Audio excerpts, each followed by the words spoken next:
Hello. You've caught me slightly by surprise, and you've caught me enjoying a nice cup of tea. My name is Johnny Cockayne. I'm the principal at CES Edinburgh, and even though our building is temporarily closed, it doesn't mean we can't continue to learn. And that's why I'm delighted that here at CES, we're starting a new project called Chess Talk, where myself and some of the principals at the schools talk to you for 15 minutes about something that we find important in British culture. And it's probably quite good you've found me with a cup of tea, because what's more British than enjoying a nice cup of tea? And we all take it slightly differently. For example, here, I've got a black tea with just a little bit of lemon. But if you were to speak to my mum, she would be really upset. Because you see, my mum likes a very milky cup of tea with 2 sugars. If you gave me her tea, I wouldn't be happy. If you gave her my tea, she wouldn't be happy. We all take it in a different way. And one of the great things about the English language is we take day-to-day things and we build them into expressions. Now, I have to promise you something. Today is not going to be an English language lesson, but I love my idioms, and I would be silly to pass up the chance to tell you one of them. So this is our first idiom alert of the day, and it's one of my favorites. It's the idiom, not my cup of tea. We've already said that everyone enjoys their tea in different ways. And just because I like it one way and someone else likes it another, that doesn't mean they're wrong. It just means I'm right. And in English, we don't like to give offense. So if someone gives us something that we don't like, we don't want to say we don't like it in case they feel upset. And that's where this expression comes in very handy, because not my cup of tea is a way of saying, I don't really like it. I don't really enjoy it. I'll give you an example. Last night, my friend recommended I watch the new Fast and Furious movie on Netflix. And I'm going to be perfectly honest with you, I hated it. Too many explosions, too many characters, I couldn't follow the plot. But I can't tell them that. They would get really upset. So instead, I said to them, it wasn't my cup of tea. So my favorite English idiom, if you want to disappoint someone without upsetting them, it's not my cup of tea. It's another way of saying, I don't really like it, or I don't really enjoy it. But as I said, today is not an English language lesson. We're here to talk about culture. And I can't spend 15 minutes talking to you about tea. Instead, I want to look at something that goes along with tea, because there's something missing. I've got my cup of tea, I've got my saucer, I've got my lovely golden liquid, but something very important is missing. And that, ladies and gentlemen, is the biscuit. And biscuits are what I want to talk to you about today, because biscuits are incredibly important in British culture. Now, we all know what a biscuit is. Someone shows you one, you will say, that's a biscuit, and then you'll probably take it and eat it. But if we're talking about biscuits today, we probably need to know a definition. And because we're all trapped inside at the moment, I had some spare time, so I went to collinsdictionary.com, and they define a biscuit as a small, flat cake that is crisp and usually sweet. I think that's fairly accurate, but more than that, it's incredibly boring. It doesn't give us the joy, the energy, the excitement that we get from a biscuit. I mean, there are literally hundreds and thousands of different types of biscuit all over the world.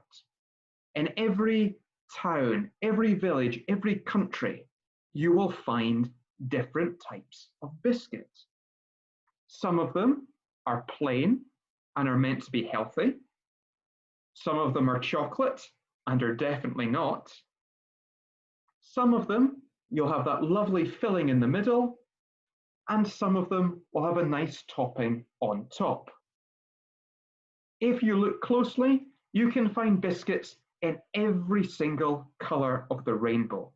They're everywhere, and they've become a massive part of British culture. I know what you're thinking. You don't believe me.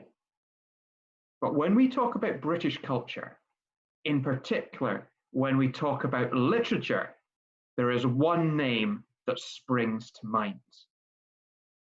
Not Harry Potter, not J.K. Rowling, although I imagine that the teachers at Hogwarts enjoy a lot of magical biscuits in their common room. I'm talking about perhaps the founding father, the most famous example of a playwright in English history. I'm talking, of course, about William Shakespeare. Now, Shakespeare wrote most of his plays 400 years ago, towards the end of the 16th century. And one of the reasons his plays are so popular and so interesting to modern audiences is he had lots of references to life as it was at the time. So, if biscuits were important in culture then, surely they must have appeared in one of his plays. And in 1598, in the play Love's Labour's Lost, they did. Because Shakespeare wrote his plays for the general audience, for the general public. So he was able to make references to things that they understood and they recognized. In this play, Shakespeare's hero, his lead character, insults one of his rivals with the statement, "Twice sod simplicity biscottus," using the old Latin word for a biscuit. And why does he do this? What does this twice sod mean? Well, it means a bit of an idiot, very thick, very dense. In the same way today, we might describe someone as being thick as two planks or hard-headed. The biscuit was common enough among Shakespeare's audience that they would know that calling someone a biscuit meant they were an idiot. So the biscuit has been involved in British culture for at least 400 years. And I think that's quite interesting. But like most things in British culture, they didn't start here in Britain. We stole it from somewhere else. And in fact, to get to the origin of the biscuit, we have to travel not only back in time, but across the world. We're traveling to Africa, we're traveling to the pyramids, and we're traveling to the Egyptian Empire more than 2,000 years ago. Now, Egypt had a vast, impressive empire. And to fuel that empire, they had hundreds, thousands, if not millions of workers. And those workers needed to be fed. They needed to be kept energetic. The aristocracy would enjoy bread made from the grain harvested by the Nile. But there was only so much bread to go around. How do you feed the rest of the population? Well, you recycle and you reuse. So the Egyptians would take the leftover bread, crush it together, smush it together, and they would rebake it in the oven. And this rebaked bread was the grandfather, the ancestor of the modern day biscuit. Now, I'm not going to pretend they're as good as a chocolate digestive, because those early biscuits, they were plain, they were boring, they were purely functional. They were designed to give people energy, not to give them pleasure. In order to get some pleasure, we have to move forward in time. And we're moving forward to the 7th century AD, to the Persian Empire. And suddenly we have color, we have flavor, and we have spices. And we have the birth of the modern day biscuit as we know it. Look at this picture, look at those amazing colors. What can you see? You've got cinnamon. I love nothing more than a cinnamon biscuit. You've got turmeric, paprika, cloves, chilies. All of these ingredients were added to the standard biscuit mix, and suddenly you had something that wasn't just for everyday people, but was for the upper classes. It had suddenly become more of a luxury, of a luxurious item. So 7th century AD, we've got biscuits in Africa, we've got biscuits in Asia, we've got biscuits in Eastern Europe, but we've got no biscuits in the UK. So how did we get biscuits into Western Europe? Well, there is one man we can thank for that, and that is this man here. Now, some of you, perhaps the French people in the audience, might recognize this man. He is Saint Gregoire de Nicopolis, and I apologize for getting that name completely wrong. My accent is not very good. Gregoire, now that's a very French sounding name. De Nicopolis, less so. But that's because Saint Gregoire was not originally French. Instead, he was born in Nicopolis, which is part of modern-day Greece, but at that time was part of Armenia. So he was an Armenian merchant. And at the end of the 10th century, in around 992 AD, Gregoire moved to France, moved to the south of France. He didn't stay there very long because he died 7 years later. And it wasn't the most exciting time because he spent all of those 7 years living in a cave, which is why he was named a saint. So yes, being pious, worshipping God, being made a saint, these are all very positive things. But for me, the best thing Gregoire ever did was he introduced one specific type of biscuit to Western Europe, and that was gingerbread. Now, gingerbread in Gregoire's time wouldn't look like this character. They wouldn't look like Gingy from Shrek. Instead, they'd have been quite flat, very basic, but they would have had that amazing warmth, that amazing flavor that comes from ginger. And it was the start of the biscuit in Western Europe. So I know I have a lot to thank Gregoire for. So the ginger biscuit started to spread around France, spread through Germany, Austria, into the UK, around all of these countries. And every time it made its way to a new village or a new town, the locals would experiment. They would add their own herbs, they would add their own spices and their own flavors. And it's where we saw really the renaissance of the biscuit, lots of new flavors coming through. It was an amazing time. But what we have to do is ask, why did biscuits become so popular? Because at this point, they were luxury items for the wealthy and the upper class. Now, we saw back in ancient Egypt that biscuits were initially used to help feed and to sustain the poor. Now, when we look at Western history, Western aristocrats were not very concerned about what the poor were doing, and they didn't really care if they lived or died. There were always more of them coming along. But what they did care about, and what caused the biscuit to really grow in popularity, was the military. Because if you're sending troops to battle, you need a supply of food that will last a long time, a supply of food that is easy to carry, and a supply of food that will not spoil. And that is all something we can apply to the biscuit. Why does it not spoil? Well, let's look back at the word origin. We know the word biscuit. We know from Shakespeare, the Latin term was biscottus, which when we translate it means twice cooked or twice baked. As a result of that double baking, biscuits didn't go bad. They would stay good for a longer time.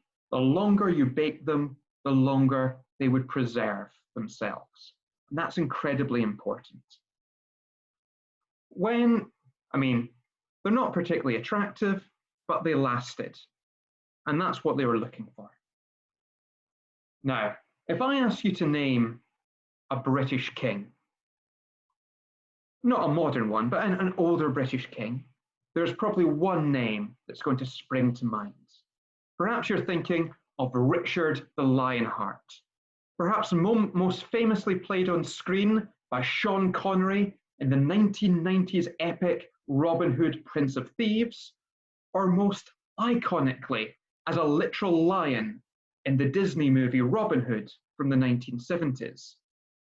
Richard the Lionheart is often considered to be one of England's greatest kings, which is quite ironic because he hated the country. In his entire reign, Richard spent about 6 months living in England. The rest of the time, he was living in France. He was going off to war or spending a rather long amount of time being kidnapped by the Prince of Austria. Nevertheless, he is an English hero, and he went to fight in the Third Crusade. So the end of the 12th century, he was out battling in Constantinople, trying to spread Christianity. And when we look at the records of that time, there are lots of references to Richard riding into battle with Muslim sacks filled with biscuits, because that's what he used to fuel his troops. And between the Crusades, he would bring the biscuits and the idea of biscuits back into the UK. Now, this continued even when we moved from land to the sea.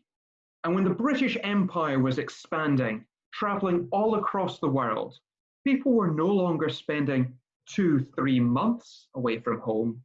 They were spending 2 or 3 years.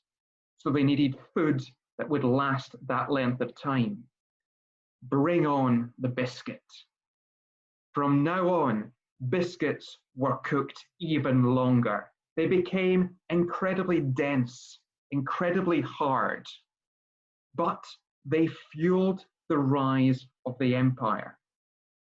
As Britain was expanding, soldiers such as this man here had rations each day containing 1 pound of biscuits. Imagine that, 1 pound of biscuits. That's more than I can eat. And these biscuits, they weren't the biscuits we knew today. They were dense, they were solid. They would break your teeth when you tried to eat them.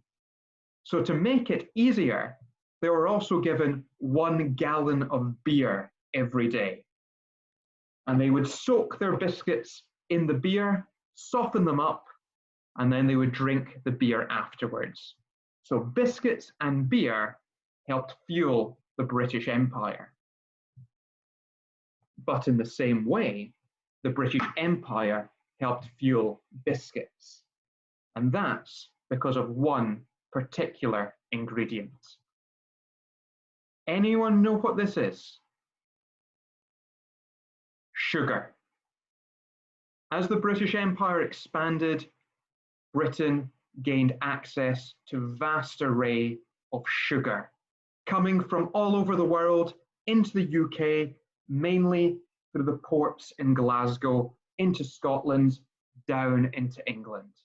And sugar was an absolute game changer, because suddenly biscuits became sweet, they became enticing, and they became a little bit addictive. There was an explosion in colour, in creativity, and biscuits became commonplace. They were everywhere. And I know I said I wasn't going to teach you English today because this is about culture, not language. But I also said I love an idiom, and I'm going to tell you one involving biscuits. I want you to imagine you are at a dinner party, or maybe just round at a friend's house. You've been sharing a drink, sharing some food. There were some biscuits on the table. Then you look down. There is only one left. You look at your friend looks at you. Who's going to take the final biscuit? It's a dangerous situation to be in. Friendships have ended over less. So you are being polite. You say, you can have it. You don't want them to have it. You want them to say, you can have it instead. But you're being polite. But imagine, shock horror, they take the biscuit, they eat the biscuit, and you have nothing left. How would you feel? Well, if anything like me, you would feel really upset, really angry, and really annoyed. And that's why in English, the idiom to take the biscuit means to do something that is annoying or irritating and has sort of surprised you that they've done it. My example, I can understand someone borrowing money in order to buy food, but if they do it to buy beer, that takes the biscuit. It annoys me. Okay. There's one important question to ask. What is your favourite biscuit?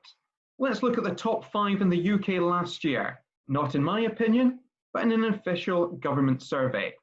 Number 5 was the custard cream. It's okay. It's very vanilla. In fact, it's got a vanilla cream filling. It's not bad, but it's only 5. At number 4, the chocolate digestive. Oh, one of my favourites. 2018, it was number 1. This year, it's fallen down the charts. Why was it so popular in the first place?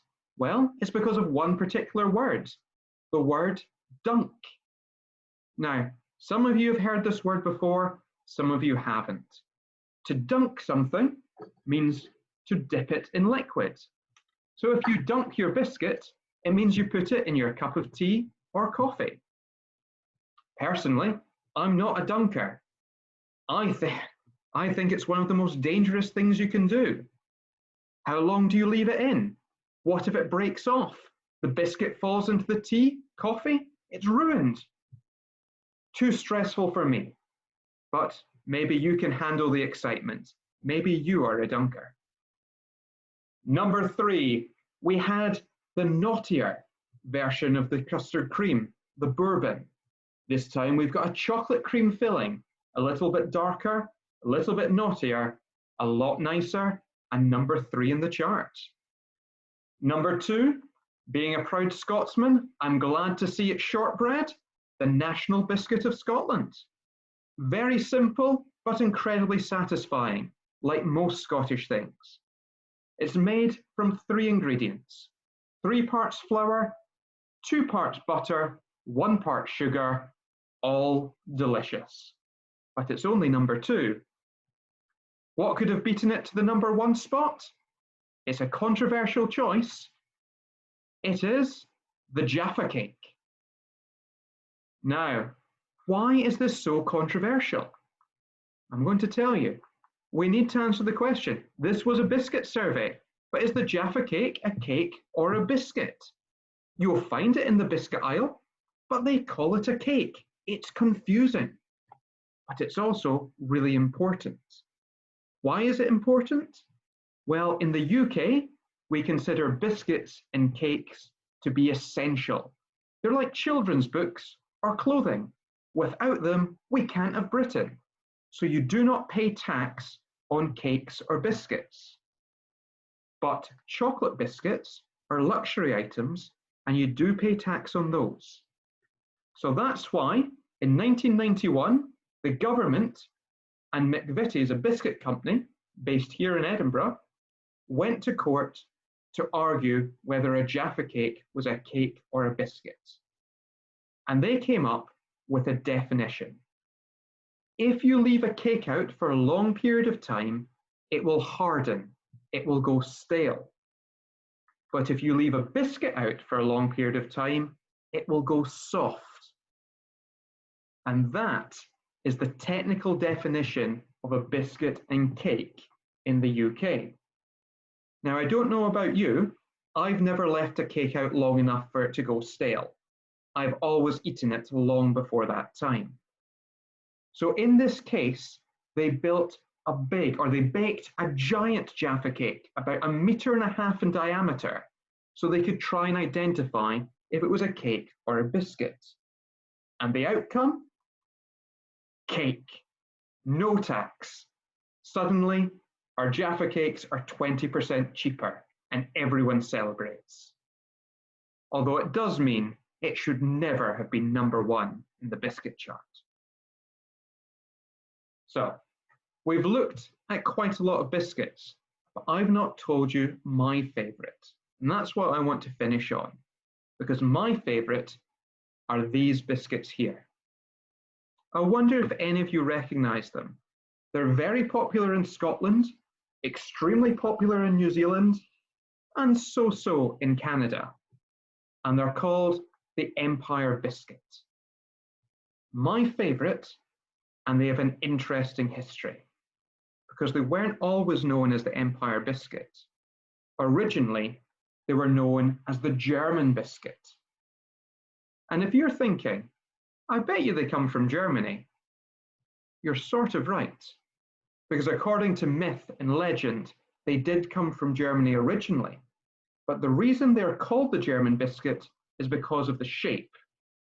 If you look at it, they have a lovely dome of icing with a little sweet on top, which looks very similar to a German military helmet.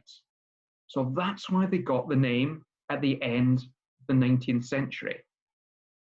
However, in 1914, World War I broke out, and everything German was renamed. German Shepherds became Alsatians, and the German biscuit became the Belgian biscuit. Why the Belgian biscuit? Well, it was very easy to turn the flag on its side, but also Britain went into war supporting Belgium.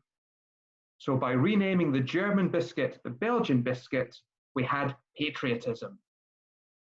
And this isn't the only time that sweets have been renamed because of politics. I'll let you think of some examples yourselves. Post-World War I, there was a rise in nationalism within the UK, and the Belgian biscuit was renamed to the Empire Biscuit to celebrate the British Empire just as it was going into decline. And I think it's the perfect name, because in the same way, the Empire, at its heart, the United Kingdom, is made up of 4 countries, England, Scotland, Northern Ireland, and Wales. The Empire Biscuit is made up of 4 parts: shortbread, jam, icing sugar, and a little sweet. Similar to an empire, if you handle it badly, it will crumble. And similar to the British Empire, when it's gone, we're incredibly guilty. So I think the Empire Biscuit is the perfect name, and for me, it's the perfect biscuit. Now, I'm very hungry, and I've been told it's rude to talk with my mouth full. So I'm going to finish up here, but I'm going to leave you with some questions. How many of the UK's favourite biscuits have you tried? What's your favourite biscuit? Maybe it's something different. And perhaps most importantly of all, are you a dunker? If you're interested, send me an email with your answers at jcocaine@cesschools.com.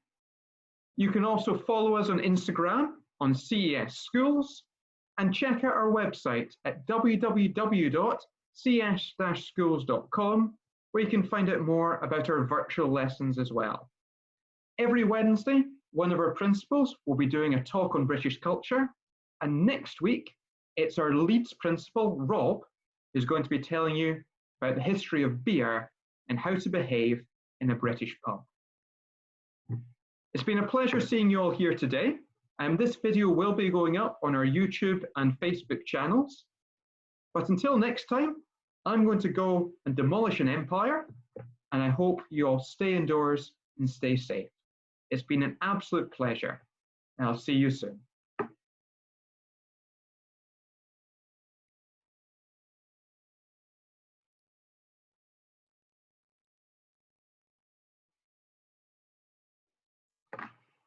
Thank you very much, everyone.